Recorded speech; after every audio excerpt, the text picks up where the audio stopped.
واقعہ کربلا تاریخ کا دردناک واقعہ ہے۔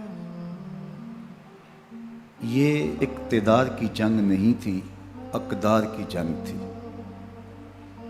دو شخصیتوں کی لڑائی نہیں تھی، دو نظریات کا ٹکراؤ تھا۔ یہ حق اور باطل کا معرکہ تھا۔ یزید ظلم کا استعارہ ہے، حسین ابن علی امن کی علامت ہے۔ یزید جبر کا پتلا ہے، حسین صبر کا پیکر ہے۔ یزید اپنی بدطینت فطرت اور اپنی طبع ناہموار کے باعث دنیا پر ذلت و رسوائی، ظلم، جبر، جور و زیادتی کی علامت بن کے ابھرا، اور حسین ابن علی رضی اللہ تعالی عنہ حق و صداقت کا نشان بن کے ابھرا۔ کربلا کے تپتے ہوئے ریگزار میں حسینی اور یزیدی دو کردار سامنے آتے ہیں۔ اقبال نے کہا تھا، موسیٰ و فرعون و شبیر و یزید، ایند و قوت از حیات آید بدید، زندہ حق از قوت شبیری است، باطل آخر داغ حسرت میری است، سرخ رو عشق غیور از خون او، شوخی ای مصر از مضمون او، تا قیامت قطع استبداد کر، موج خون او چمن ایجاد کر۔ یزید بہدل کی بیٹی محسون کا ناپاک بیٹا تھا، اور حسین محمد عربی کی بیٹی فاطمہ کا شہزادہ تھا۔ یزید دمشق کے اطراف میں سرجون اور جریر اختل جیسے اوباشوں کے جرمٹ میں پل کے جوان ہوا۔ حسین کے گھر کا دروازہ مسجد نبوی کے اندر کھلتا تھا۔ یزید نشے میں دھت ہو کر کے نمازیں چھوڑ دیتا تھا۔ حسین کی کربلا کے اندر بھی نماز تہجد قضا نہیں ہوئی۔ یزید ظلم کا دوسرا نام ہے، حسین امن کی علامت ہے۔ یزید نے زندگی میں ایک مرتبہ حج کیا اور شراب کے مٹکے ساتھ لے کے آیا، اور اختل اور دیگر گویوں اور مغنیوں کو اپنے ساتھ رکھا تاکہ سفر آسانی سے کٹے۔ حسین ابن علی نے 25 حج سواری ہونے کے باوجود پیدل کیے۔ یزید حج بیت اللہ کے بعد مدینہ المنورہ آیا اور شراب کی ایک مجلس بپا کی۔ حضرت امام حسین رضی اللہ تعالی عنہ جب وہاں پہنچے تو شراب کی پھیلی ہوئی بدبو کو محسوس کرتے ہوئے فرمایا، یہ بو کیسی ہے؟ تو نشے میں دھت یزید بولا، یہ شام میں بنتی ہے، اور ایک جام منگوایا اور اس کو پیتے ہوئے دوسرا جام حضرت امام حسین رضی اللہ تعالی عنہ کی طرف بڑھاتے ہوئے کہا، ابا عبداللہ لیجئے۔ تو حضرت امام حسین رضی اللہ تعالیٰ عنہ نے فرمایا، میں اس کی طرف دیکھتا بھی نہیں ہوں، اور پھر وہ عشقی اشعار پڑھنے لگا۔ جب یزید کی شراب نوشی کا منظر امام حسین رضی اللہ تعالیٰ عنہ اپنی آنکھوں سے دیکھ چکے تھے تو مجھے بتاؤ، یزید کے ہاتھ پہ امام حسین کا پاک ہاتھ کیسے آتا؟ حضرت امام حسین رضی اللہ تعالیٰ عنہ جس ماحول میں پلے تھے، جس ماحول میں پرورش پائی تھی، جس ماحول میں رہے تھے، وہ پاکیزہ اور تقدس مآب ماحول تھا۔ اور یزید کبھی اطراف دمشق میں، کبھی غوطہ میں، کبھی الخضرہ محل میں، اور کبھی کہاں اور کبھی کہاں داد عیش دیتا رہا اور لہو و لعب کے اندر مصروف رہا، اور اس کی زندگی ان چیزوں سے عبارت تھی۔ وہ محرمات کو حلال قرار دیتا، شراب نوشی اس کی ہڈیوں میں رچی ہوئی تھی، اور شریعت بیضا کا مذاق اڑایا کرتا۔ اور حسین ابن علی رضی اللہ تعالی عنہ کی دوستیاں جن لوگوں سے تھی وہ عبداللہ ابن عباس تھے، عبداللہ ابن عمر تھے، حضرت عبد الرحمن بن ابو بکر رضی اللہ تعالی عنہ تھے۔ یزید تو جوا کھیلتا رہا، یزید تو قمار بازی کرتا رہا، یزید تو شراب نوشی کرتا رہا، اور حسین ابن علی مسجد نبوی کے ممبر میں حضور کے پہلوؤں میں بیٹھتے رہے۔ زمانے نے وہ منظر دیکھا کہ سرخ رنگ کے جوڑے پہنے ہوئے حسنین کریمین حجرہ فاطمہ سے نکلتے ہیں، کم عمری کی وجہ سے کبھی گرتے ہیں کبھی سنبھلتے ہیں، اور آقا کریم خطبہ ارشاد کر رہے ہیں، خطبہ چھوڑ کے حضور نے شہزادوں کو اٹھا لیا۔ وہ منظر بھی زمانے نے دیکھا۔ حضرت عبداللہ بن شداد کہتے ہیں کہ حضور سجدے میں تھے اور سجدہ اتنا طویل ہو گیا، ہمیں لگا یا تو وحی کا نزول ہو رہا ہے یا پھر اللہ کا حکم آ گیا اور اللہ کے محبوب کی روح قبض کر لی گئی۔ لیکن میں نے جب نظریں اٹھا کے ننکیوں سے دیکھا تو کیا منظر تھا کہ حسین ابن علی حضور کی پشت پہ بیٹھے ہوئے اور میرے آقا سجدے کو طول دے رہے ہیں۔ اللہ اکبر! حسین کے لیے پیغمبر کے سجدوں کو طول دیا جا رہا ہے۔ حسین ابن علی کبھی ممبر پہ حضور کی اطراف میں بیٹھتے ہیں، وہ منظر بھی دنیا نے دیکھا کہ حضور کے مبارک کندھوں پر حسین ابن علی بیٹھے ہیں اور حضور کی زلفوں کو پکڑا ہوا ہے۔ تو حضرت عمر رضی اللہ تعالیٰ عنہ دیکھ کے کہتے ہیں واہ واہ کیسی سواری میسر آئی حسین ابن علی کو۔ تو میرے آقا مسکرا کے کہتے ہیں عمر سواری دیکھتے ہو سوار بھی تو دیکھو۔ اللہ اکبر! حضرت اسامہ بن زید بن حارثہ رضی اللہ تعالیٰ عنہ فرماتے ہیں رات کا ایک پہر گزر گیا اور مجھے حضور سے کوئی کام تھا، میں آقا کریم کی خدمت میں حاضر ہوا، در دولت پہ دستک دی، حضور تشریف لائے تو چادر اوڑی تھی، بکل کی ہوئی تھی میرے حضور نے، تو میں نے اپنی حاجت کہی تو حضور نے میری حاجت پوری کر دی۔ لیکن ایک منظر میں نے دیکھا کہ حضور نے جو چادر کی بکل فرمائی تھی اس کے اطراف میں پہلوؤں میں ابھار تھے جس طرح اندر کوئی ہو۔ مجھ سے نہ رہا گیا، میں نے پوچھ لیا، میں نے کہا بندہ نواز چادر کے اندر کیا ہے؟ فَكَشَفَهُ، تو حضور نے چادر کو کھول دیا۔ فَإِذَا الْحَسَنُ وَالْحُسَيْنُ عَلَىٰ وَرِكَيْهِ، تو کہتے ہیں میں نے اپنی آنکھوں سے دیکھا، ایک پہلو سے امام حسین لپٹے ہوئے تھے، ایک پہلو سے امام حسن لپٹے ہوئے تھے۔ فرمایا یہ میرے بیٹے ہیں، یہ میری بیٹی کے بیٹے ہیں، اے اللہ میں ان سے پیار کرتا ہوں، تو بھی ان سے پیار کر، جو ان سے پیار کرے اس سے بھی پیار کر۔ ان کی محبت کا درس دیا، ان کے پیار کا سبق پڑھایا، کہا ان سے پیار کرنے والا میرے سے پیار کرنے والا ہے، ان سے بغض رکھنے والا میرے سے بغض رکھنے والا ہے۔ ان کی تکلیف حضور کو بے چین کر دیتی تھی۔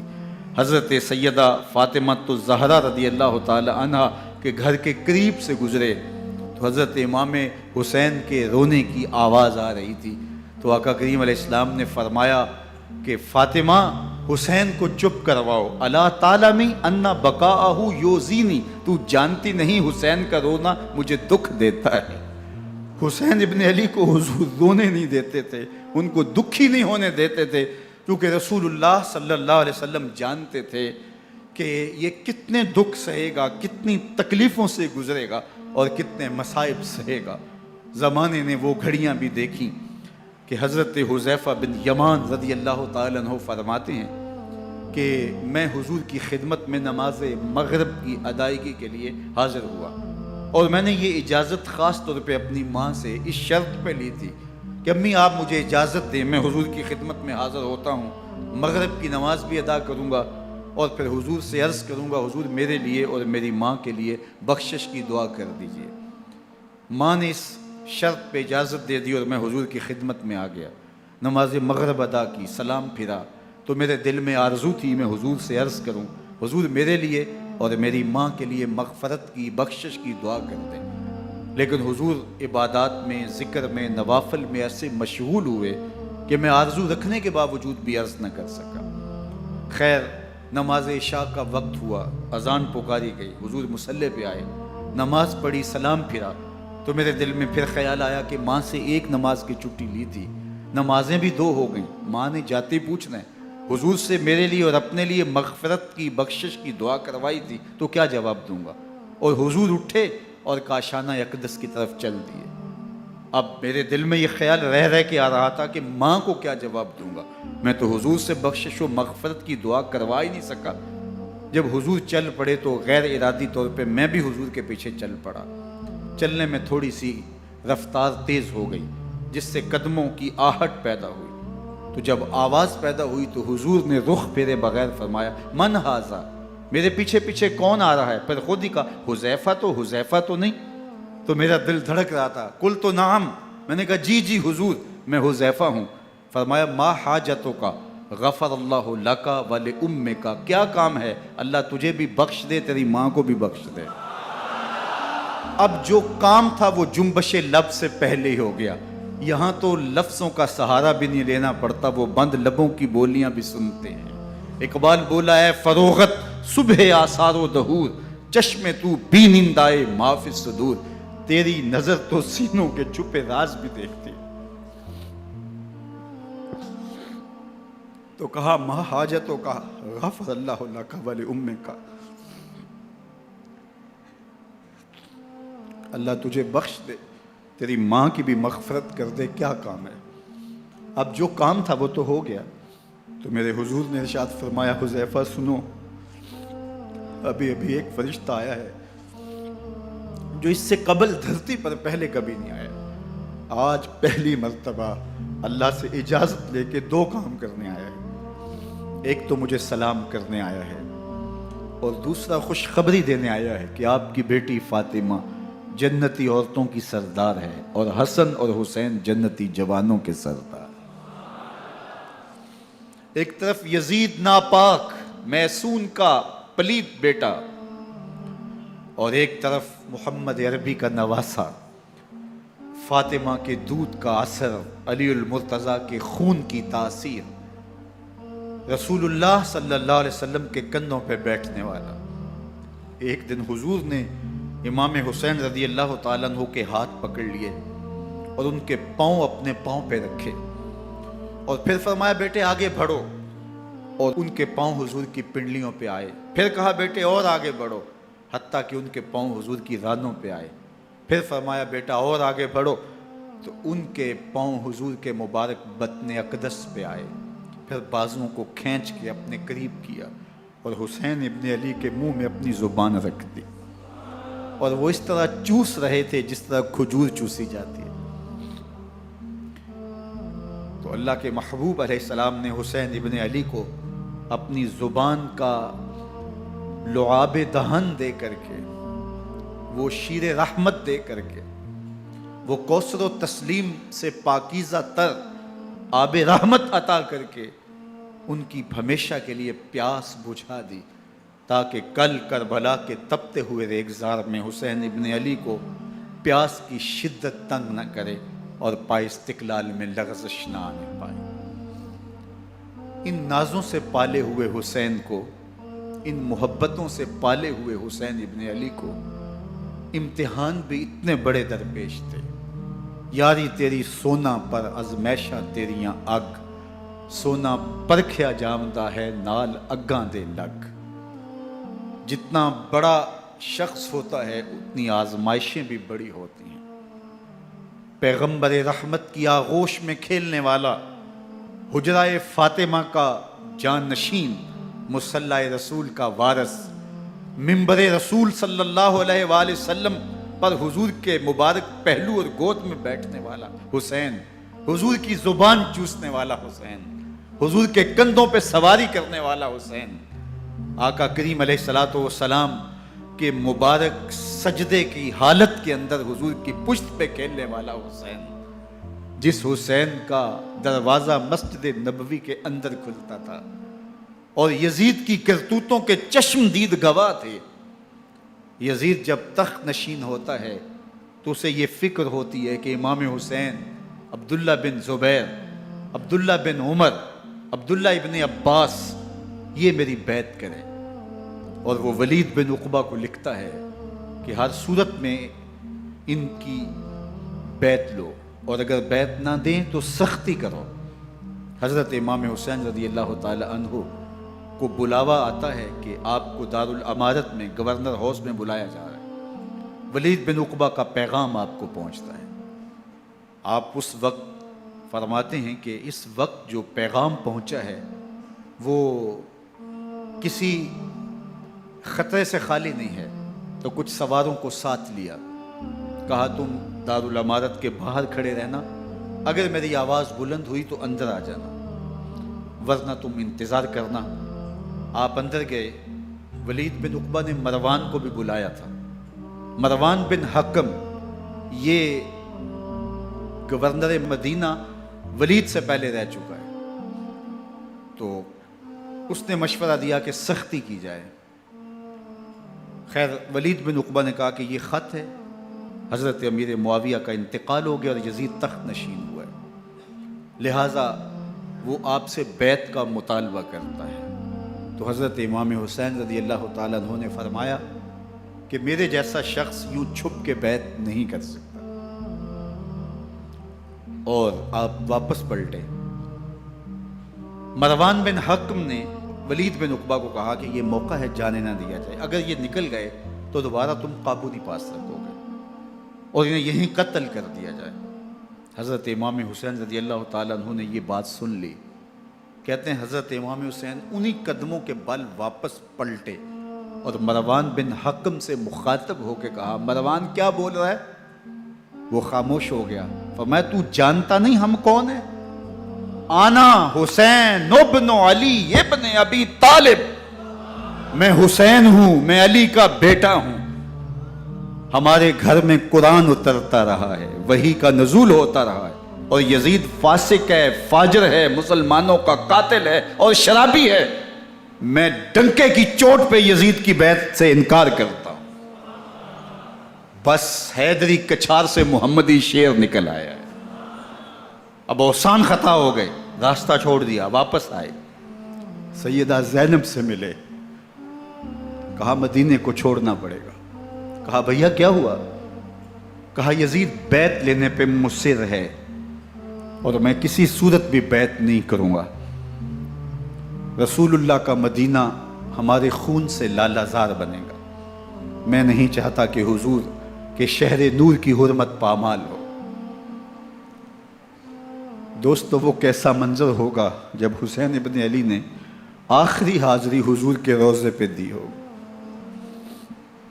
حاجی یا معتمر 10 دن کے لیے، 8 دن کے لیے، 20 دن کے لیے مدینہ المنورہ عارضی سکونت اختیار کرتا ہے اور حضور کے روضہ انور سے، اس شہر نور سے، ان گلیوں سے، ان بام و در سے ایسا مانوس ہو جاتا ہے کہ جب واپس پلٹ رہا ہوتا ہے ان دعاؤں کے ساتھ کہ دوبارہ آنا بھی نصیب ہو، اور اسے لگتا ہے کہ میں دوبارہ بھی بلایا جاؤں گا، لیکن اس کے باوجود شہر حبیب چھوڑنا قیامت سے کم نہیں ہوتا. اعظم چشتی مرحوم آخری بار جب حضور کے روضہ انور پہ گئے تو بیمار تھے، ویل چیئر پہ تھے.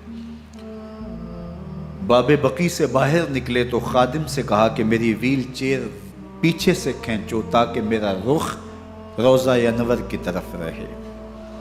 اور وہ پیچھے سے کھینچتا چلا جا رہا ہے، اور جب باب مکہ سے پیچھے جنت البقیع کے قریب سے گنبد خضرا نگاہوں سے اوجل ہونے لگا تو اعظم چشتی مرحوم نے کہا، جان بدن سے نکلتی ہے اعظم، جان بدن سے نکلتی ہے اعظم، کوئی آسان ہے مدینے سے جدا ہونا، کوئی آسان ہے مدینے سے جدا ہونا. یہ اس شخص کی کہانی ہے جو 10 دن، 5 دن، مہینہ، 2 ماہ وہاں رہتا ہے اور پھر اس شہر کو چھوڑ کے آنا اس کے لیے آسان نہیں ہوتا.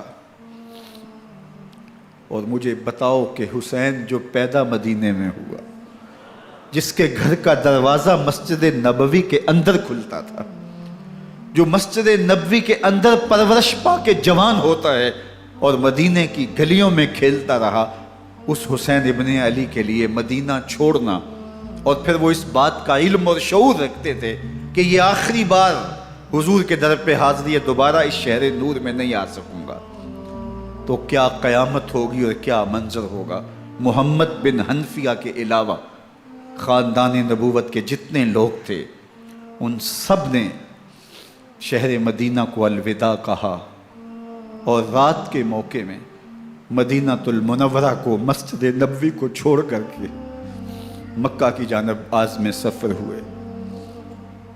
3 شعبان المعظم کو مکہ المکرمہ پہنچتے ہیں، ادھر کوفیوں کے خطوط آنے شروع ہو جاتے ہیں۔ حضرت امام حسین رضی اللہ تعالیٰ عنہ مسلم بن عقیل رضی اللہ تعالیٰ عنہ کو صورتحال معلوم کرنے کے لیے بھیج دیتے ہیں۔ 40,000 کوفی آپ کے ہاتھ پہ بیعت کر لیتے ہیں۔ ادھر 25 پیدل حج کرنے والے حضرت امام حسین 8 ذی الحج کو احرام باندھتے ہیں، لیکن آپ کو پتہ چلتا ہے کہ حاجیوں کے روپ میں قاتل چھپا دیے گئے، تو آپ اس احرام کو حج کی بجائے عمرے میں بدلتے ہیں اور کوفے کی جانب عازم سفر ہوتے ہیں۔ کائنات والو، ذرا سینے پہ ہاتھ رکھ کے دیکھو کہ یہ کتنا مشکل مرحلہ تھا۔ اس دین کی آبرو کو بچانے کے لیے حضرت امام حسین رضی اللہ تعالیٰ عنہ نے کتنا بڑا قدم اٹھایا۔ آپ کے بہی خواہ، دوست، احباب عبداللہ بن عمر یہ سارے روکتے ہیں۔ عبداللہ بن عباس کہتے ہیں حضرت نہ جائیے، الکوفی لا یوفی، کوفی کبھی وفا نہیں کرتے، آپ کے والد کو وہاں شہید کیا گیا، لیکن آپ ایک فرض کو نبھانے جا رہے ہیں۔ میرے غم گسارو، میرے مہربانوں، نہ روکو مجھ کو جانے دو، مجھے نانے کے دی کی ڈوبتی کشتی بچانے دو، میں جاتا ہوں کہ دنیا پر وفا کا نام رہ جائے، میں رہوں نہ رہوں پر عظمت اسلام رہ جائے۔ میں نہیں جاتا تو نبی کے گھر کی آن جاتی ہے، میں نہیں جاتا تو نبی کے گھر کی آن جاتی ہے، تمہارا دین جاتا ہے، میری غیرت ایمان جاتی ہے۔ حضرت امام حسین یہاں سے چلتے ہیں، ابھی راستے میں ہی پہنچتے ہیں کہ یہ خبر آتی ہے کہ کوفے والوں نے بے وفائی کر دی، حضرت مسلم بن عقیل رضی اللہ تعالیٰ عنہ کو شہید کر دیا گیا، نعمان بن بشیر معزول کر دیے گئے، ابن مرجانہ ابن زیاد وہاں متعین کر دیا گیا جو سخت گیر شخص تھا، اور اس نے لوگوں کو ڈرایا، دھمکایا، اور کوفے کے لوگوں کے دل بدل گئے اور وہ بیتیں توڑنے لگے۔ وہ منظر مسجد کوفہ کا کتنا دلگداز تھا۔ جب امام نماز کے لیے کھڑے ہوئے تو 40,000 لوگ آپ کے پیچھے تھا۔ جب سلام پھیرا اور امام نے دیکھا کہ پیچھے لوگ نہیں ہیں، پھر لوگوں نے اپنے دروازے بھی بند کر لیے۔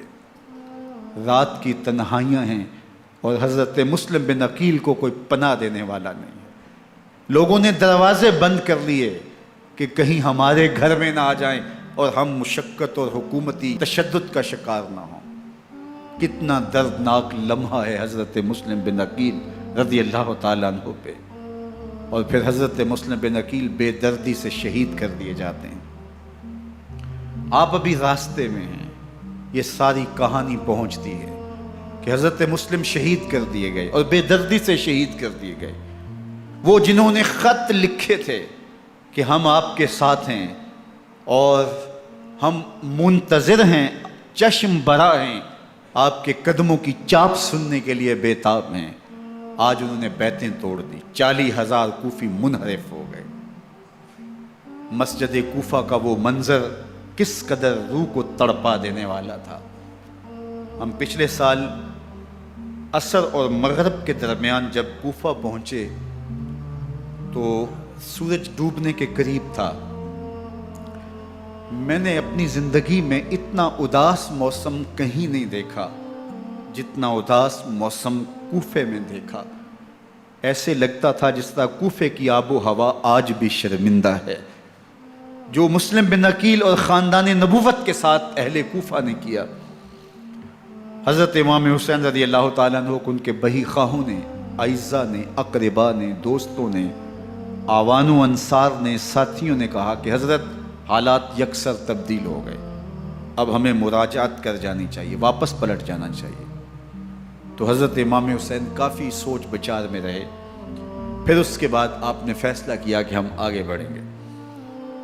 دوستوں نے کہا کہ حضرت اگر آپ آگے بڑھیں گے تو ہمیں لگتا ہے کہ وہ آپ کے ساتھ سلوک اچھا نہیں کریں گے اور آپ بچوں کے سامنے پیاسے شہید کر دیے جائیں گے۔ تو حضرت امام حسین رضی اللہ تعالیٰ عنہ نے وہاں ایک خطبہ ارشاد فرمایا کہ لوگوں تم جو مجھے بتا رہے ہو مجھے اچھی طرح معلوم ہے، جو تم مجھے منظر پیش کر رہے ہو وہ میری نگاہوں میں ہے، اور جو کچھ ہونے والا ہے چشم تصور وہ منظر دیکھ رہی ہے۔ کیونکہ حضرت امام حسین رضی اللہ تعالیٰ عنہ کی شہادت کی خبر حضرت امام حسین کے پیدا ہوتے ہی خاندان نبوت میں عام تھی۔ حضور علیہ الصلوۃ والسلام کو یہ بات جبریل امین نے آ کے بتائی تھی جب حسین ابن علی کے ساتھ حضور محبت کا اظہار کر رہے تھے، تو یہ جبریل امین نے آ کے کہا تھا حضور آپ کا یہ بیٹا ارض طف میں شہید کر دیا جائے گا، اور کربلا کی مٹی لا کے حضور کو دی اور ام سلمہ کو حضور نے عطا کر دی۔ حضرت ام سلمہ کہتی ہیں کہ ایک دن میں سوئی تو خواب دیکھا کہ حضور کے مبارک بال بکھرے ہوئے ہیں اور سخت پریشان ہیں، تو میں نے کہا کہ حضور آپ کی یہ کیا حالت ہے؟ وَبِيَدِهِ قَارُورَةٌ، اور حضور کے ہاتھ میں ایک شیشی ہے، فیہا دمن، جس کے اندر خون ہے۔ تو میں نے کہا حضور یہ کیا؟ فرمایا میں قتل گاہ حسین سے آ رہا ہوں اور یہ حسین ابن علی کا خون ہے۔ تو کہا 10 محرم کا دن تھا، دوپہر کا یہ منظر تھا، میں کیلولہ کر کے اٹھی، جب میں نے دیکھا تو وہ شیشی جس میں کربلا کی مٹی رکھی تھی وہ خون بن چکی تھی۔ تو یہ خبر پہلے دی گئی تھی، یہ بتا دیا گیا تھا۔ فرمایا میرے دوستو جو تم مجھے بتاتے ہو میں اس سے بے خبر نہیں ہوں، یہ سب کچھ ہونے والا ہے، لیکن اس کے باوجود میں کیوں جا رہا ہوں؟ تو آپ کا ایک تاریخ ساز جملہ ہے جو کربلا کے فلسفے کو ہمارے سامنے رکھتا ہے کہ یہ اتنا بڑا امتحان کیوں دیا۔ حضرت امام حسین رضی اللہ تعالیٰ عنہ نے فرمایا وَلَكُمْ فِيَّ أُسْوَةٌ، میں اس لیے جا رہا ہوں قیامت تک ظلم، جبر اور ناانصافی کے خلاف کھڑے ہونے والوں کے لیے کوئی نمونہ تو ہو۔ میری زندگی قیامت تک ظلم، جبر اور استحصالی نظام کے خلاف کھڑے ہونے والوں کے لیے نمونہ ہے۔ تو حضرت امام حسین رضی اللہ تعالیٰ عنہ نے حق اور باطل کے درمیان ایک سرخ لکیر کھینچ دی اپنے خون سے۔ اب حق اور باطل کا امتیاز کرنا مشکل نہیں ہے، کوئی باطل پہ اڑا رہے تو الگ بات ہے، لیکن امتیاز کرنا مشکل نہیں ہے۔ حدود بالکل واضح کر دی۔ اقبال نے یہاں کتنی خوبصورتی کے ساتھ اس مضمون کو نبھایا۔ سرخ رو عشق غیور از خون او، شوخی این مصرع از مضمون او، تا قیامت قطع استبداد کر، موج خون او چمن ایجاد کر۔ ایک جہاں آباد کر دیا، حق اور باطل کی راہیں اجال دی۔ اب لوگوں کو یزید کا چہرہ پہچاننے میں دیر نہیں لگتی، وقت کے ہر یزید کا چہرہ آسانی سے پہچانا جا سکتا ہے۔ یہ معرفت زمانے کو کروائی کس نے؟ حسین ابن علی نے کروائی رضی اللہ تعالی عنہ۔ تو حضرت امام حسین نے فرمایا کہ جو میرے ساتھ ہونے والا ہے میں اچھی طرح جانتا ہوں، لیکن میں اس کے باوجود آگے بڑھوں گا۔ پھر بڑھے اور کربلا میں جا کے خیمہ زن ہو گئے۔ 7 محرم کو پانی بند کر دیا گیا، پانی بند ہوا تو کھانا بھی میسر نہیں تھا، لیکن ذکر پانی کا ہوتا ہے اس لیے کہ کھانے کے بغیر انسان کئی دن کاٹ لیتا ہے، لیکن پانی کے بغیر گزر نہیں ہوتی۔ تو فرات کی نہر سامنے اپنی موجوں کے ساتھ چمک رہی ہے، لیکن ایک قطرہ آب بھی آل رسول کو نہیں دیا جا رہا۔ کائنات کے اندر ایسے انوکھے امتحان بھی ہوتے ہیں، وارث ہوں ساقی کوثر کے، مالک ہوں حوض کوثر کے، اور بیٹے ہوں ساقی کوثر کے، اور آج ایک بوند پانی کی بھی میسر نہ ہو۔ صبر کا امتحان ہے، عزیمت کا امتحان ہے۔ حضرت امام حسین رضی اللہ تعالیٰ عنہ خیمہ زن ہو گئے، 3 دن تک پانی بند رہتا ہے۔ 9 محرم کو رات کی تنہائی میں حملہ آور ہونا چاہتے ہیں، لیکن آپ نے کہا کہ ہمیں اللہ کے حضور عبادت اور ذکر کے لیے وقت دیا جائے۔ ساری رات ذکر میں گزرتی ہے، عبادات میں گزرتی ہے۔ رات کے اندھیرے میں آپ چراغ بجھا دیتے ہیں۔ آوان و انصار کو کہتے ہیں کہ ان کی دشمنی میرے ساتھ ہے، انہیں میرا خون چاہیے، اگر تم رات کی تاریکی میں نکل جاؤ تو میں تم سے کوئی مواخذہ نہیں کروں گا، اور یہ بھی تمہارا پیچھا نہیں کریں گے، اس لیے کہ ان کا مطلوب تم نہیں ہو، ان کا مطلوب میں ہوں۔ جب چراغ جلایا تو کوئی بھی نہیں گیا۔ مسلم بن اوسجہ کھڑے ہو کے کہتے ہیں، حضرت اگر ہمارے بدن کو 70 بار کاٹا جائے اور جلایا جائے اور ہواؤں میں اڑا دیا جائے پھر بھی آپ کا ساتھ نہیں چھوڑیں گے۔ 70 سال کے بوڑھے ہیں حبیب بن مظاہر، کہتے ہیں حضرت آپ کو چھوڑ کے جائیں کہاں، آپ کو چھوڑ کے جائیں کہاں، کوئی ساتھ چھوڑنے کے لیے تیار نہیں ہے۔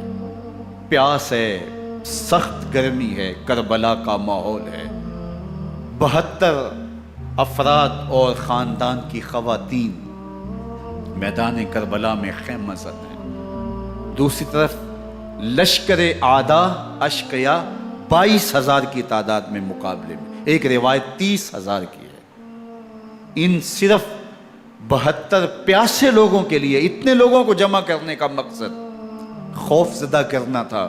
شرط ہے کہ یا یزید کی بیعت کر لیں، محاصرے توڑ دیں گے، پانی دستیاب ہوگا، اعزاز و اکرام سے نوازا جائے گا، خزانوں کے منہ کھول دیے جائیں گے۔ لیکن حسین ابن علی کہتے تھے سب کچھ لٹ جائے گا، باطل کے ہاتھ پہ ہاتھ نہیں رکھوں گا۔ اللہ اکبر۔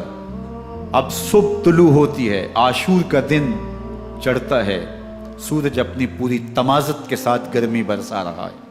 آج خاندان نبوت کا امتحان زمانے نے دیکھنا ہے۔ رسول اللہ کا لعاب چوسنے والا اس کے صبر کا آج امتحان ہے۔ حضور کے کندھوں پہ کھیلنے والے حسین کا آج امتحان ہے۔ اللہ اکبر۔ حسین ابن علی تمام حجت کرتے ہیں، میں نے تمہارا کچھ نہیں بگاڑا، میں نے کسی کا خون نہیں کیا، میں نے کوئی زیادتی نہیں کی، تم کیوں میرے قتل کے در پہ ہو؟ تم جانتے نہیں میں کون ہوں؟ میں تمہارے نبی کا نواسا ہوں، رسول اللہ صلی اللہ علیہ وآلہ وسلم کے کندھوں پہ کھیلتا رہا ہوں، حضور کا لعاب چوستا رہا ہوں، اور میں بوسہ گاہے رسول صلی اللہ علیہ وآلہ وسلم ہوں۔ لیکن ان اشقیاء کے دل پر کوئی چیز اثر انداز نہیں ہوتی۔ ایک ہور ہے، اللہ اس کے دل میں نرمی ڈالتا ہے۔ پہلے تو امام حسین کو گھیر کے لے کر کے آتا ہے، لیکن بعد میں وہ قافلہ یزید سے قافلہ حسین کی طرف آ جاتا ہے۔ امام حسین فرماتے ہیں تو دنیا میں بھی ہور ہے، آخرت میں بھی ہور ہے، آزادی مل جاتی ہے۔ باقی 22,000 کا لشکر جرار امام حسین کے قتل کے طرف آئے ہے۔ پھر تاریخ نے خاندان نبوت کا وہ انوکھا امتحان دیکھا۔ حضرت امام حسین کے بچے بالخصوص خواتین پیاس کی شدت میں حلق خشک ہیں۔ حضرت سکینہ تڑپ کے اپنے باپ سے کہتی ہیں کہ مجھے 6 ماہ کے علی اصغر کی پیاس نہیں دیکھی جا رہی۔ بچے کو ہاتھوں پہ اٹھاتے ہیں اور نہر فرات کے کنارے پہنچ کے فرماتے ہیں اشقیاء سے مخاطب ہو کے تمہارا معاملہ میرے ساتھ ہے، اس 6 ماہ کے بچے نے تمہارا کچھ نہیں بگاڑا، اور چلو بھر کے اس کا حلق سیراب کرنا چاہتے ہیں۔ ایک 2 شاخہ تیر آتا ہے جو حضرت علی اصغر کے گلے کو چیر دیتا ہے۔ راوی لکھتے ہیں کہ وہ عام تیر نہیں تھا، جانوروں کو شکار کرنے کے لیے جو بڑے تیر ہوتے ہیں وہ 2 شاخہ تیر تھا۔ وہ گردن کو کاٹ دیتا ہے، خون بہنے لگتا ہے، گردن لٹک جاتی ہے۔ حضرت امام حسین وہ بہتا ہوا خون اپنے چلو میں لیتے ہیں اور آسمان کی طرف اچھال کے کہتے ہیں مالک حسین کی یہ قربانی بھی قبول۔ یہ تماشا لب بام نہیں ہے، بچہ بیمار ہو ڈاکٹر جواب دے دیں، ماں باپ کے ہاتھ پھول جاتے ہیں، زندگی کی سانسیں ابھی چل رہی ہوتی ہیں، لیکن ڈاکٹر کہے کہ یہ میرے بس کا روگ نہیں ہے، کہیں اور لے جاؤ، تو زندگی کا لف و نشر غیر مرتب ہو جاتا ہے۔ میں سلام پیش نہ کروں حسین ابن علی کو، 6 ماہ کا علی اصغر ہاتھوں میں دم توڑتا ہے، گردن لٹک جاتی ہے، خون بہہ رہا ہے، اب خیموں کی طرف بڑھ رہے ہیں، لیکن زبان پہ شکایت نہیں ہے، کہتے ہیں مالک حسین کی یہ قربانی قبول کر لیں۔ اب خیموں کی طرف آنا، شہر بانوں ام رباب سیدہ زینب حضرت سکینہ سلام اللہ علیہا کا سامنا کوئی آسان کام نہیں تھا، لیکن حسین ابن علی آتے ہیں، شہزادے کو یہاں خیموں کے قریب رکھ کے کہتے ہیں کہ یہ حوض کوثر سے سیراب ہو گیا ہے۔ اللہ اکبر، کوہرام مچ جاتا ہے خیموں کے اندر، کیا منظر ہوگا اور ان کو کن الفاظ کے پیرائے میں ڈھال کر کے ان کیفیات کو بیان کیا جا سکتا ہے جو اہل بیت کے خیموں کے اندر علی اصغر کی شہادت کے بعد کا منظر رقم ہو رہا ہوگا۔ اللہ اکبر، ادھر اشکیا آوازیں دے رہے ہیں، مبارزت کے لیے پکار رہے ہیں۔ زمانے نے پھر وہ منظر بھی دیکھا کہ جوان بیٹے کو 18 سال کی کمائی حضرت امام حسین میدان عمل میں بھیج رہے ہیں۔ وہ علی اکبر جو حسین کا نور نظر ہے، آنکھوں کا قرار ہے، دل کی تسکین ہے۔ اور پھر حضرت علی اکبر جب گھوڑے کی زین سے فرش زمین پہ گرتے ہیں تو باپ کو آواز دیتے ہیں، اور حضرت امام حسین جو ہے وہ آگے جا کے بیٹے کی لاش اٹھاتے ہیں۔ اللہ اکبر، 18 سال کے بیٹے کی لاش کو کندھوں پہ اٹھا کے خیموں تک لاتے ہیں اور ہاتھ پھیلا کے کہتے ہیں مالک حسین کی یہ قربانی بھی قبول فرما۔ کبھی قاسم بن حسن کی لاش اٹھا کے لاتے ہیں، کبھی اون و محمد کی لاشیں اٹھا کے لاتے ہیں، بتیجوں کی، بھانجوں کی، بھائی عباس کے کٹے ہوئے بازو اور زخموں سے چھدا ہوا لاشا۔ کیا کیا قیامتیں تھیں جو اس کربلا کے ایک میدان کے اندر نہیں توڑی گئیں۔ حضرت امام حسین پر دکھ پہ دکھ، تکلیفوں پہ تکلیفیں۔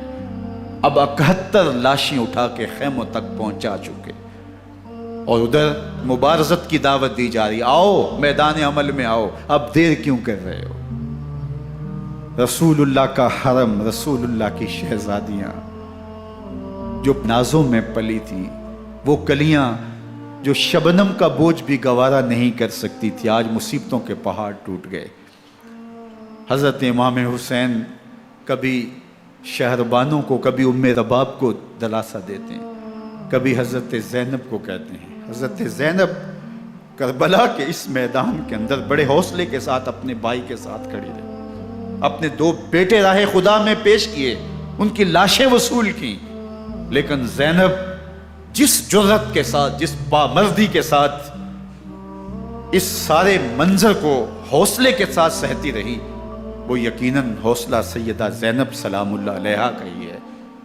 لیکن یہ وہ منظر تھا کہ زینب کا دل بھی ڈول گیا جب حسین ابن علی گھوڑے پہ بیٹھنے لگے اور ان کو گھوڑے میں بٹھانے والا کوئی نہیں تھا، اور جو بھی سوار جاتا پھر واپس اس کی لاش ہی آتی اور حسین ابن علی لے کے آتے۔ آج حسین ابن علی جا رہے ہیں، زندگی کا سارا سرمایہ لٹ رہا ہے، حضرت زینب سلام اللہ علیہا سنبھل نہیں رہی۔ حضرت امام رضی اللہ تعالیٰ عنہ اٹھے اور آپ نے حضرت زینب کو صبر کی تلقین کی اور کہا کہ صبر ہی بہترین ذریعہ ہے اور اللہ کی قربت کا ایک بہترین سبب ہے، اور ان کو صبر کی تلقین کرتے ہوئے فرمایا کہ میرے بعد تم نے اس ذمہ داری کو سنبھالنا ہے اور ان مخدرات اسلام کی، ان شہزادیوں کے پردے کی تم نے حفاظت کرنی ہے۔ اور پھر گھوڑے کی زین کس کے امام حسین لشکر اشکیا کی طرف بڑھتے ہیں۔ اب خیموں سے سسکیوں کی آواز آ رہی ہے، ان کا سردار، ان کا تاجدار آج سب کو چھوڑ کے کربلا کے میدان کی طرف بڑھ رہا ہے۔ جرم کیا کیا، قصور کیا کیا، اس نے کیا زیادتی کی کہ آج نیزوں اور انیوں کے مقابلے میں 22,000 کا لشکر حضرت امام حسین پہ ٹوٹ پڑتا ہے۔ آپ پھر اتمام حجت کرتے ہیں، میں نے کسی کو قتل نہیں کیا، خون ناحق نہیں بہایا، میرے خون کے درپے کیوں ہو، اپنی آخرت کیوں برباد کرتے ہو، تم جانتے نہیں میں کون ہوں، میں تمہارے نبی کا نواسا ہوں۔ لیکن ابن زیاد کہتا ہے مقابلے میں آؤ۔ پھر حضرت امام حسین رضی اللہ تعالیٰ عنہ مقابلے میں آتے ہیں، اور جب گھوڑے کو ایڑ لگا کے دشمن اشقیاء پہ ٹوٹتے ہیں تو پھر ایسا منظر ہوتا ہے کہ وہ بھیڑ بکریوں کی طرح آگے بھاگتے ہیں۔ 71 زخم کلیجے پہ لیے شجاعت کا یہ پیکر جب میدان میں آتا ہے، آواز آتی، یہ کون ذی وقار ہے، بلا کا شاہ سوار ہے، لباس ہے پھٹا ہوا غبار سے اٹا ہوا، تمام جسم نازنی چتا ہوا کٹا ہوا، یہ نبی کا نور عین ہے، یہ بالیقین حسین، یہ حسین ابن علی ہیں رضی اللہ تعالیٰ عنہ۔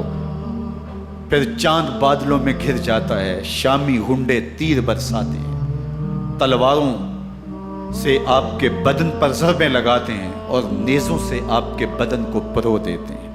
جب آپ کا پیراہن بعد میں اتارا گیا تو آپ کے پیراہن میں 122 سوراخ تیروں کے تھے، 33 زخم تلواروں کے اور 34 گھاؤ نیزوں کے تھے۔ جب گھوڑے کی زین سے فرش زمین پر آئے، بدن چھلنی تھا، زخم زخم سے خون بہ رہا تھا، 3 دن کا پیاسا حسین، اللہ اکبر، بدن زخموں سے چور، 71 لاشیں کلیجے پہ لیے، مخدرات اسلام کے پردے کا خیال دل میں الگ ہے، لیکن گھوڑے کی زین سے جب فرش زمین پہ امام حسین آتے ہیں، زبان پہ ہائے نہیں، نالا و شیون نہیں، چیخ و پکار نہیں، آتے ہی پیشانی سجدے میں رکھتے ہیں اور پکارتے ہیں اللہم ردن بقضائک وصبرن علی بلائک تسلیما لامرک سبحان ربی الاعلی۔ مالک گھر لٹا کے، بچے لٹا کے، خاندان سب کچھ قربان کر کے، اپنے بدن کو زخموں سے چھلنی کروا کے، تیروں اور نیزوں کی انیوں سے اپنے آپ کو زخمی کروا کے، تیرے حضور سر جھکا کے یہ اقرار کرتا ہوں کہ حسین تیری تقدیر پہ راضی ہے، مالک تو بھی بتا، تو بھی حسین پہ راضی ہوا ہے کہ نہیں ہوا۔ آواز آ رہی ہے اس پیاسے پر علی شیر خدا کو ناز ہے، اس نواسے پر محمد مصطفیٰ کو ناز ہے، اوروں نے بھی سجدے کیے پر اس کا عجب انداز ہے، اس نے وہ سجدہ کیا جس پر خدا کو ناز۔ حسین ابن علی رضی اللہ تعالیٰ عنہ کا سر انور دستے قاتل نے تب کاٹا جب وہ سجدے میں جھکا ہوا تھا۔ یزید نے کہا میں بیعت لوں گا، امام حسین نے کہا کبھی بھی نہیں دوں گا، یہ سر کٹ سکتا ہے جھک نہیں سکتا۔ سر کاٹ کے نیزے کی نوک پہ چڑھا دیا گیا اور یہ اس بات کا اعلان تھا کہ ہم جیت گئے اور حسینی ہار گئے، اور لشکر یزید میں غوغا مچ گیا، نقارے بجنے لگے کہ ہم جیت گئے، دیکھو امام حسین شہید کر دیے گئے، اور سر کاٹ کے نیزے کی نوک پہ چڑھایا گیا۔ لیکن لشکر یزید سے ہی آواز آئی یہ کیسا سر ہے جو کٹ کے بھی سر بلندی ہے، کٹ گیا ہے پھر بھی اونچا ہے، اللہ اکبر، یہ سر سجدے میں کٹا ہے، رب کے حضور عبادت کی حالت میں کٹا ہے، حسین آج بھی سجدے میں ہے، اللہ اکبر، حسین آج بھی سجدے میں ہے، بلکہ کٹے ہوئے سر کا رخ زمین کی جانب تھا اور کٹی گردن آسمان کی طرف، یوں نیزے پہ پرویا گیا، اللہ اکبر۔ ایک شاعر نے نقشہ کھینچا باں کے سر نیزے پہ اور سوئے زمیں ہے روح، یعنی سجدہ ثانی کی ہے آرزو۔ رکعت کے 2 سجدے ہوتے ہیں، ابھی ایک سجدہ ہوا تھا کہ دست قاتل نے سر کاٹ دیا، کہا حسین کی پیشانی میں دوسرے سجدے کی تمنا مچل رہی۔ یہ تھا حسین ابن علی کا سجدہ، ساری زندگی رب کے حضور سجدہ قضا نہیں ہونے دیا۔ آج پانی نہیں ہے، اللہ اکبر، آج تیمم کر لیتے ہیں، آج اپنے خون کو اوڑھ کر کے حسین نے اپنی پیشانی اپنے مالک کے حضور جھکا کر کے عظیمت کی وہ انوکھی داستان رقم کر دی کہ صدیاں گزرنے کے باوجود بھی ان کی یادوں کے چراغ روشن ہیں۔ جب حضرت امام حسین اور دوسرے آیان و انصار کو شہید کر دیا گیا تو ان کے سر نیزوں کی نوک پہ چڑھا دیے گئے، حضرت امام حسین کا کٹا ہوا سر اور باقی 71 افراد کے کٹے ہوئے سر نیزوں کی نوک پہ، اور 10 سواروں کو ابن سعد نے کہا کہ ان کو رون دو، اور گھوڑوں کی ٹاپوں تلے حضرت امام حسین رضی اللہ تعالیٰ عنہ اور ان کے آوان و انصار کو جو ہے وہ روندا گیا، حتیٰ کہ ان کی استخوان مبارک، ان کی ہڈیاں بھی چور چور ہو گئی۔ روننے سے قبل ان کا لباس اتار لیا، ان کے کپڑے اتار لیے گئے۔ اللہ اکبر، کیسی دردناک گھڑیاں تھیں۔ یزید کا صرف یہی بد کرداری کا مرحلہ نہیں تھا، اس کربلا کے صحرا کے اندر یزید نے جس طرح امام حسین رضی اللہ تعالیٰ عنہ کو شہید کیا اور حضرت امام حسین کے خاندان کو شہید کیا، جب مدینہ المنورہ پر یزید نے مسلم بن عقبہ کو مقرر کیا، جس کو بزرگوں نے مصرف بن عقبہ کہا ہے، تو اس کو کہا 3 دن تک مدینے کا حرم تمہارے لیے حلال ہوگا، جو چاہو تم کرنا، اور شامی فوجوں کو اجازت ہوگی۔ تو وہاں بھی انہوں نے 10,000 تابعین اور 700 صحابہ کو شہید کیا۔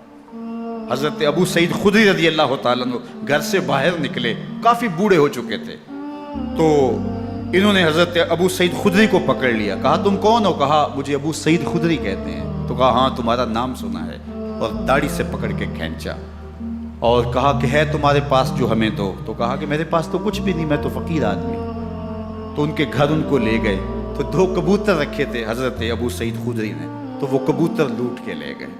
اللہ اکبر۔ حضرت ابن سنان رضی اللہ تعالیٰ عنہ کو، جو حضور کے علم بردار تھے فتح مکہ کے دن، ان کو ستو پہلے پلائے اور پھر ان کی گردن کاٹی گئی، اور کہا یہ ہے وہ ستو جو تم زندگی میں آخری بار پیو گے۔ ایک گھر میں داخل ہوئی شامی فوج، تو ایک خاتون کے ابھی بچہ پیدا ہوا تھا، اور قابلہ نے، دائیا نے وہ بچہ ماں کی چھاتی پہ لٹایا، اور وہ ماں کا پہلا دودھ پی رہا تھا۔ تو یہ جا کے کہنے لگے نکالو تمہارے پاس جو کچھ ہے۔ تو اس خاتون نے کہا تم جانتے ہو یہ بچہ کون ہے؟ تو انہوں نے کہا ہم نہیں جانتے۔ کہا یہ حضرت ابن ابی کبشہ انماری رضی اللہ تعالیٰ عنہ کا بچہ ہے، اور یہ وہ صحابی ہیں کہ جو بیت الشجرہ کے موقع پہ حضور کے ہاتھ پہ بیعت کرتے ہیں۔ انہوں نے اس چیز کا لحاظ نہ کیا، کہا جو کچھ ہے وہ ہمیں دو ورنہ تیرے بچے کو نہیں چھوڑیں گے۔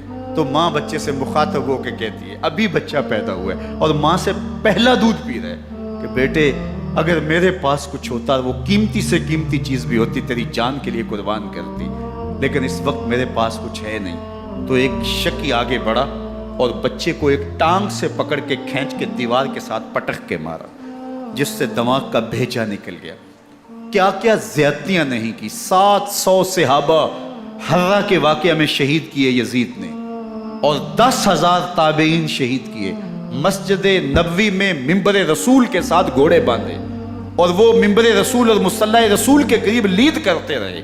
حضرت سعید بن المسیب فرماتے ہیں میں نابینا تھا اور حضور کے روضہ انور کے پاس بیٹھا تھا، اور یزید کے سپاہی آتے، جو بھی مسجد میں نظر آتا پکڑ کے لے جاتے، مجھے نابینا سمجھ کے چھوڑ دیتے، لیکن میں پریشان تھا کہ ظہر کا وقت ہوگا، عصر کا وقت ہوگا، مغرب عشاء کا وقت ہوگا، نہ اذان نہ اقامت نہ جماعت، تو کیسے مجھے پتہ چلے گا کہ نماز کا وقت ہو گیا، اور کیسی میری نمازوں کا کیا بنے گا؟ میں اس فکر میں بیٹھا تھا۔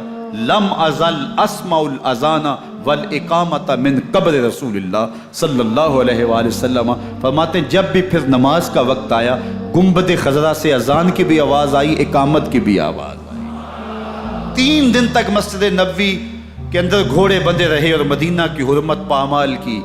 مدینہ کے گھروں کے اندر یہ بدکماش داخل ہوئے، اور جو بدکاریاں انہوں نے کی کلیجہ منہ کو آتا ہے۔ 1002 شیزائیں ان بدکاروں کی بدکاریوں کی وجہ سے کنواری حالت کے اندر حاملہ ہوئی۔ 3 دن تک مدینے کا حرم انہوں نے پامال کیا، اور پھر مکہ المکرمہ میں کعبہ اللہ پر گولے برسائے، اور کعبہ کا غلاف جل گیا۔ وہ تو یزید مر گیا، اور حضرت عبداللہ ابن زبیر رضی اللہ تعالیٰ عنہ نے اپنی خلافت کا اعلان کیا۔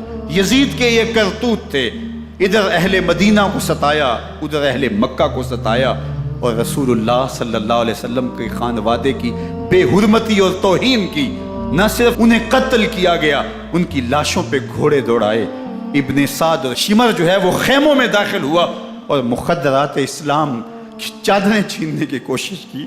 حضرت زینب سلام اللہ علیہ نے مخاطب ہو کے کہا ہمارے چہرے کے رکھوالے چلے گئے ہیں، ظالم تو خیال نہیں کرتا ہم رسول اللہ کی بیٹیاں ہیں۔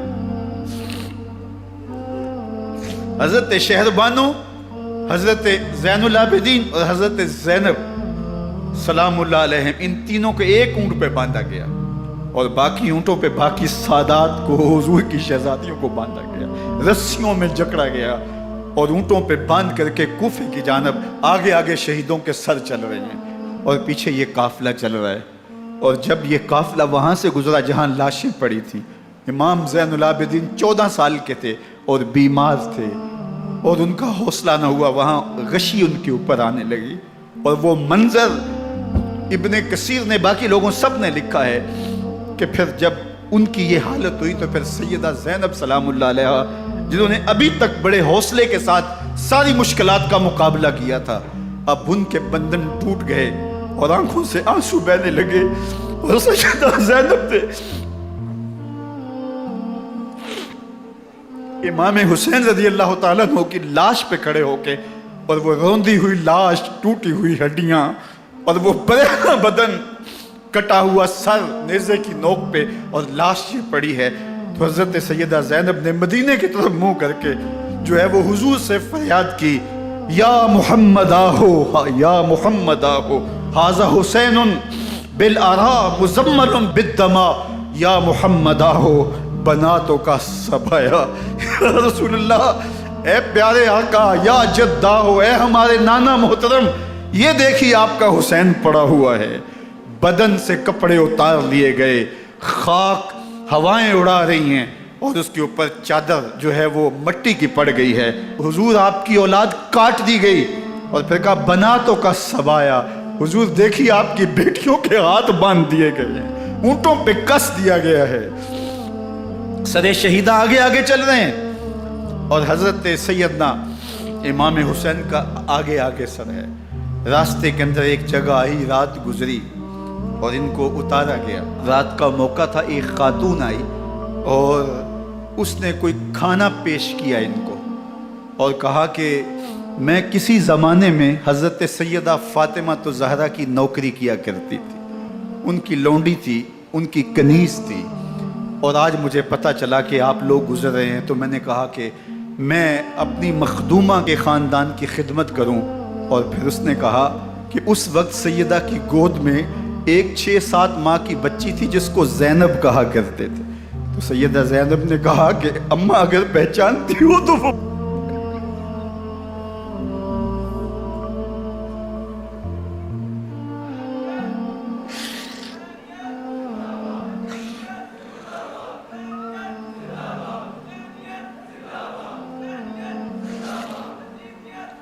یہ تاراج اور لٹا ہوا کارواں پھر وہاں سے کوفے میں کیسے پہنچا، اور کوفے کے اندر سیدہ زینب سلام اللہ علیہا نے وہ یزید کے دربار میں، ابن زیاد کے دربار میں وہ جرأت آمیز جو باتیں کہیں، اللہ اکبر، زینب کی زبان میں علی کی خطابت بول رہی تھی، اور پھر دشمن اور دوست سارے رونے لگے، اور وہ کیا دل گداز منظر تھے۔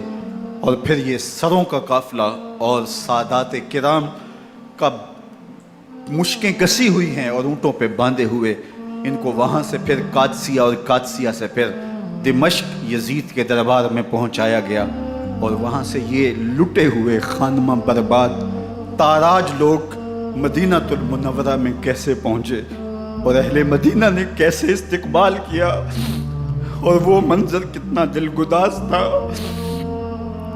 جب اہل مدینہ زینب سے پوچھتے تھے زینب حسین کہاں ہے؟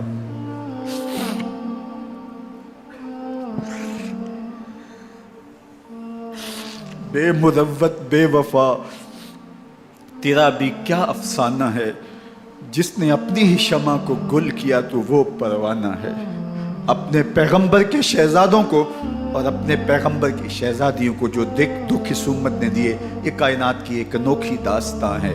اللہ ہمیں اسوہ شبیری پہ عمل کی توفیق عطا کرے اور ان کے نقوش پاک کی برکتیں دے، اہل بیت کی محبت ہماری روحوں میں جذب کر دے، اور جس عظیمت کے ساتھ، جس حوصلے کے ساتھ انہوں نے دکھوں کو جھیلا، جو دہکتی آگ کے شعلوں پہ سویا وہ حسین، جو جواں بیٹے کی میت پر نہ رویا وہ حسین، جس نے سب کچھ کھو کے کچھ نہ کھویا وہ حسین، مرتبہ اسلام کا جس نے دوبالا کر دیا، خون نے جس کے دو عالم میں اجالا کر دیا، جو کہ سوزے غم کو سانچے میں خوشی کے ڈھال کے، مسکرایا موت کی آنکھوں میں آنکھیں ڈال کے۔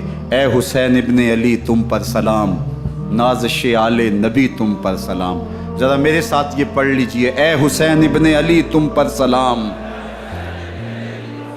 نازش آل نبی تم پر سلام، تم پہ لاکھوں رحمتیں لاکھوں سلام، اے شہیدان محبت کے امام، لالا گوں لالا بدن لالا کفن، اے چمن اندر چمن، زندگی ہی زندگی تیری حیات اے حیات اندر حیات اندر حیات، افتخار ملت بیضا ہے تو، رب کعبہ کی قسم یکتا ہے تو، فخر کا دل میں دریچہ باز کرنا چاہیے، جن کا تو آقا ہے ان کو ناز کرنا چاہیے۔ وآخر دعوانا ان الحمدللہ۔